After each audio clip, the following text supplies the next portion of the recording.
जय सावित्री मैया की। आइए सुनते हैं वट सावित्री की वट कथा। विवाहित महिलाओं के बीच आध्यात्मिक प्रचलित ज्येष्ठ कृष्ण अमावस्या के दिन आने वाले सावित्री व्रत की कथा निम्न प्रकार से है। भद्र देश के एक राजा थे जिनका नाम अश्वपति था। भद्र देश के राजा अश्वपति के कोई संतान नहीं थी। उन्होंने संतान प्राप्ति के लिए मंत्रोच्चारण के साथ प्रतिदिन 1,00,000 आहुति दी। 18 वर्षों तक यह कर्म जारी रहा। इसके बाद सावित्री देवी ने प्रकट होकर वर दिया कि राजन, तुम एक तेजस्वी कन्या पैदा होगी। सावित्री देवी की कृपा से जन्म लेने के कारण से कन्या का नाम सावित्री रखा गया। कन्या बड़ी होकर बेहद रूपवान हुई। योग्य वर न मिलने की वजह से सावित्री के पिता दुखी थे। उन्होंने कन्या को स्वयंवर तलाशो भेजा। सावित्री तपोवन में भटकने लगी। वहां सालव देश के राजा सेन रहते थे। क्योंकि उनका राज्य किसी ने छीन लिया था, उनके पुत्र सत्यवान को देखकर सावित्री ने पति के रूप में उनका वरण किया। ऋषिनाथ नारद को जब यह बात पता चली तो वह राजा अश्वपति के पास पहुँचे और कहा कि हे राजन, यह क्या कर रहे हैं आप? सत्यवान गुणवान है, धर्मात्मा है और बलवान भी है, पर उसकी आयु बहुत छोटी है। वह अल्पायु है। 1 वर्ष के बाद उसकी मृत्यु हो जाएगी। ऋषि नारद की बात सुनकर राजा अश्वपति घोर चिंता में डूब गए। सावित्री ने उससे कारण पूछा तो राजा ने कहा, पुत्री, तुमने जिस राजकुमार को अपना वर के रूप में चुना है वह अल्पायु है। तुम्हें किसी और को अपना जीवन साथी बनाना चाहिए। इस पर सावित्री ने कहा कि पिताजी, आर्य कन्याएं अपनी पति का एक बार ही वर्ण करती है, राजा एक बार ही आज्ञा देता है और पंडित एक बार ही प्रतीक्षा करते हैं और कन्यादान भी एक बार ही किया जाता है। सावित्री हट करने लगी और बोली, मैं सत्यवान से ही विवाह करूंगी।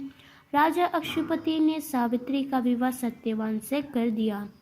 सावित्री अपने ससुराल पहुंचते ही सास ससुर की सेवा करने लगी।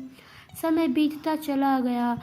नारद मुनि ने सावित्री को पहले ही सत्यवान की मृत्यु के दिन के बारे में बता दिया था। वह जिस दिन जैसे जैसे करीब आने लगे, सावित्री अधिक होने लगी। उन्होंने 3 दिन पहले से ही उपवास शुरू कर दिया। नारद मुनि द्वारा कथित निश्चित तिथि पर पितरों का पूजन किया। हर दिन की तरह सत्यवान उस दिन भी लकड़ी काटने जंगल चले गए। साथ में ही सावित्री भी गई। जंगल में पहुंचकर सत्यवान लकड़ी काटने के लिए एक पेड़ पर चढ़ गए। तभी उसके सिर में दर्द होने लगा। दर्द से व्याकुल सत्यवान पेड़ से नीचे उतर गए।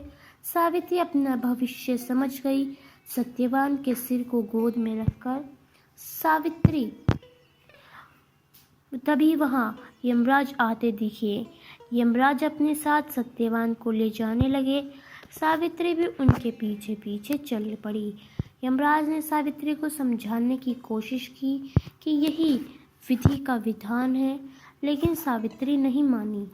सावित्री की निष्ठा और पति परायणता को देखकर यमराज ने सावित्री से कहा कि हे देवी, तुम धन्य हो, तुझसे कोई भी वरदान मांगो।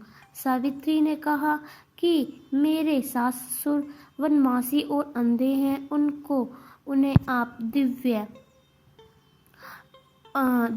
ज्योति प्रदान करें।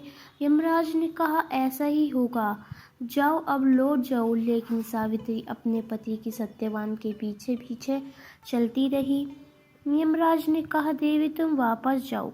सावित्री ने कहा, भगवान, मुझे अपने पतिदेव के पीछे पीछे चलने में कोई परेशानी नहीं है।